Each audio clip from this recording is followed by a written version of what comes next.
May hindi tayo inaasahang nangyari sa ating helmet. Na-shock din ako sa nangyaring to. So hindi ko naman siya naibagsak. Sobrang iniingatan ko siya. Pero I guess talagang hindi niya nakaya. Itong episode natin ngayon mga kamoto trips, gusto kong ibigay sa kanila. At sobrang karapat dapat silang irekomenda sa mga kaibigan ko, relatives, kakilala, at higit sa lahat sa inyo mga kamoto trips. Okay, let's go.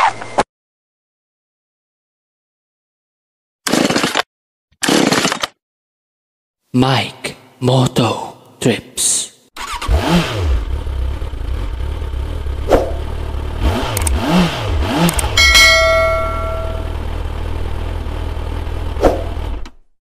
So, what is up mga kamoto trips?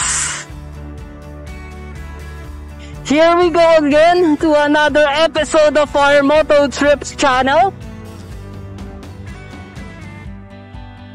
So, for today's episode mga kamoto trips, may pupuntahan na naman tayong shop.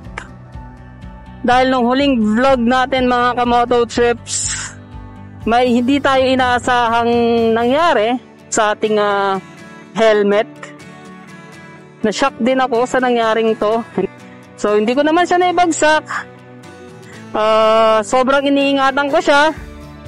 Pero I guess talagang hindi niya nakaya.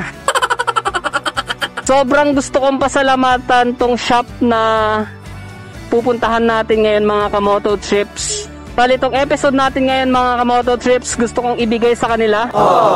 At sobrang karapat dapat silang irekomenda sa mga kaibigan ko, relatives, kakilala, at higit sa lahat sa inyo mga kamoto trips, dahil napakabuti ng shop na to. Nabili ko yung helmet nung December. Then this February, nagulat na lang ako na hindi na gumagana yung switch ng dual visor niya. Nagbaka sakali ako mag-chat mga kamoto trips sa company, sa Zebra. At syempre, nag-response naman si Zebra mga kamoto trips. Bale, ang recommendation lang nila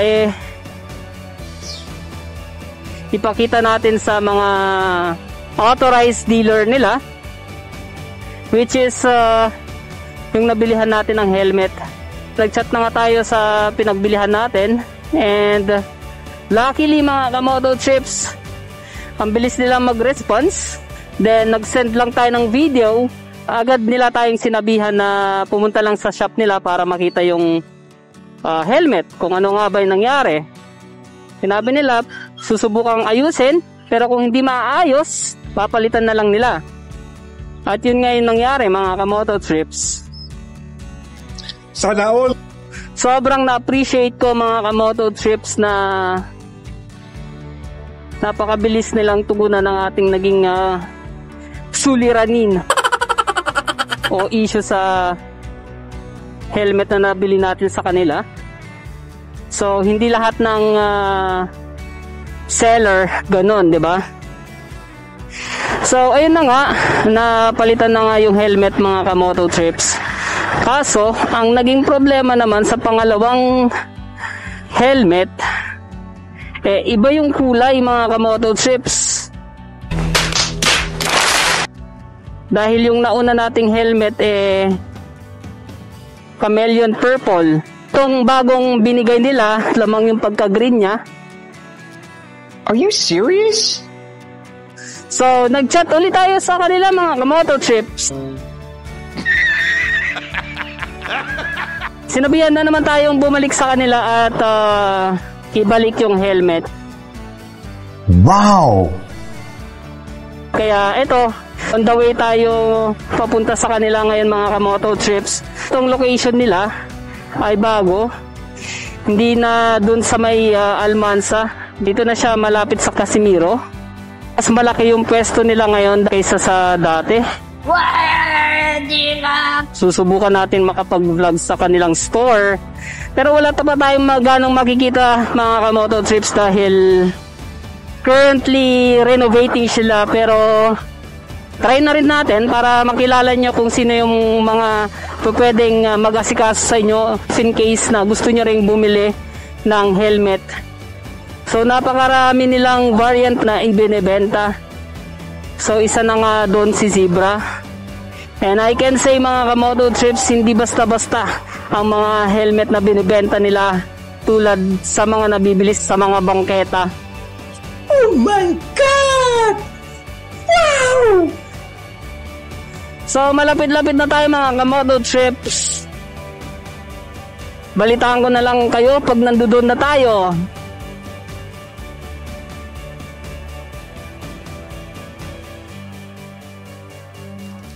So ayan oh, renovating sila ngayon.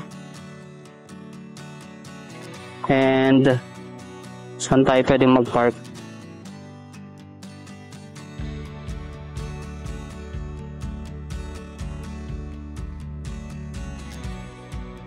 Ma'am, kailangan nyo patulong? Okay lang po. So ayan mga Kamoto Trips, hinahanapan na ni ma'am ng kapalit itong ating Zebra helmet. Ayan. Ito po yung dala ko no ma'am. Ayun ma'am. Diba po? Parang mas light to. Isa dito po.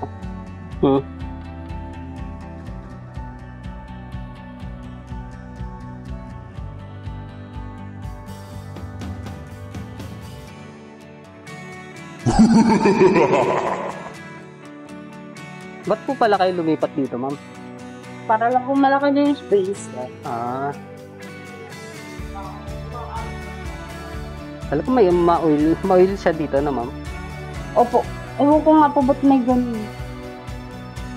Ma-oil siya. Aside po sa Zebra helmet, ano pa po yung mga ibang brand ng helmet na mabibili po kay Motolucy? Meron kaming LS2, Gile, tsaka MP, SMK, HNJ, tsaka HJC. Ayun. So, lahat ng brand na yun, magaganda po talaga siya. Hindi lang po siya basta-basta pambangketa. Ano po, ma'am? Okay. Then, aside po sa mga helmet, ma'am, ano pa pong mga ibang products ang pwede naming mabili dito kay... May mga jacket din kami. Tapos mga boot, mga parts, tsaka bracket. Meron kami mga bracket ngayon, yung sariling brand namin. Gawa, ito, sample. Sige po. So, ayun, may pasample pa po si ma'am mga Kamoto Trips. Bakal siya eh. Ito po, sarili pong brand ni ano po? Motolucy. Wow. Yan, marami kaming Ano po yung mga motor dito na ADB. Marami siya eh. May ADB, may Mio, may Sophie. Yung ganito po ma'am, magkano po yung... As of now, kasi hindi ko alam kung magkano pa to. Kasi wala pang naibibigay sa akin na price. Okay. So, ibig sabihin po may services din po si Motolucy na ino-offer po? Yung mga mechanic po? Opo. Ay, meron naman po. Kaso ngayon, nandun kasi nga, naglilipat pa kami, nag-ayos pa kami dito. Renovating pa rin po. So, mga approximately po, kailan operate dito si Motolucy? Ang target kasi namin matapos yung sa baba is February 17. So, hopefully, sana mga Friday, okay na siya. Ang name niyo po, Miss Naomi po, ano? Naomi po. Naomi po. Naomi kasi yung basa po doon sa chat ni Miss Nika sa akin. So, Gunggong! Barinig kita sa mukha eh! Kaya po pa-invite na lang po kung kailan po pumunta rito. Ginagawa mo. Punta po kayo dito sa bagong shop namin dito sa harap ng Moto Central sa may Las Piñas Complex. If ever gusto niyo bumili dito, punta lang kayo, hanapin niyo kami at saka meron din kaming mga wholesale. May mga wholesale kami, pwede kayong bumili sa amin ng mga oil, parts at saka helmets. So, ayun. Siya na po ang hanapin niyo pag pumunta na po kayo dito sa...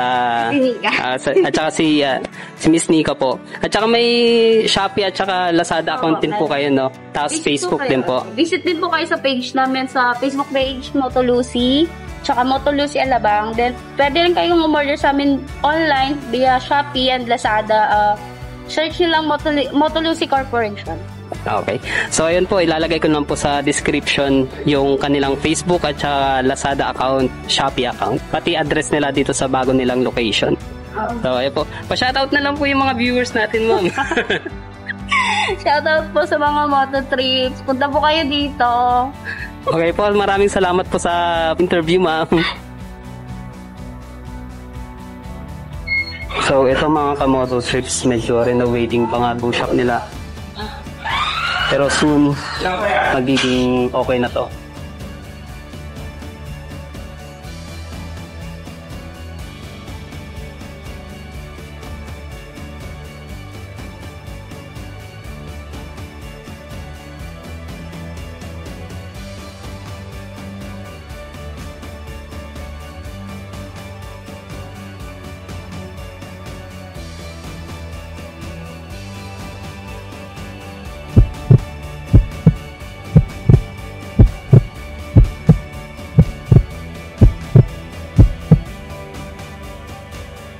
So, ayun mga moto trips, success ang ating naging interview kay Miss Naomi.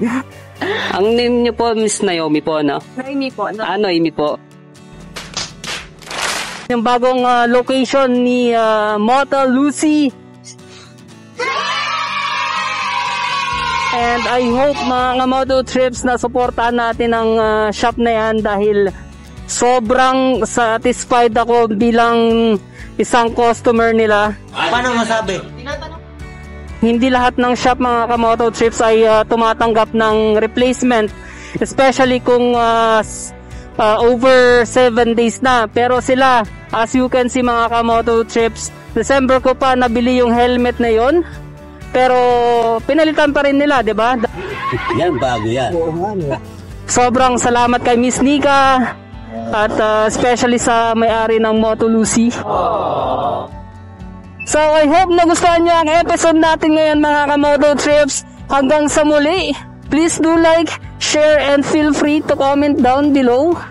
Don't forget to subscribe and hit the notification bell for our future Moto Trips upload. Paki-like and follow na rin ang ating Facebook page mga kamoto trips. Ito siya at ilalagay ko ang link sa description. So again mga kamoto trips, ride safe and humble. See ya next time mga kamoto trips.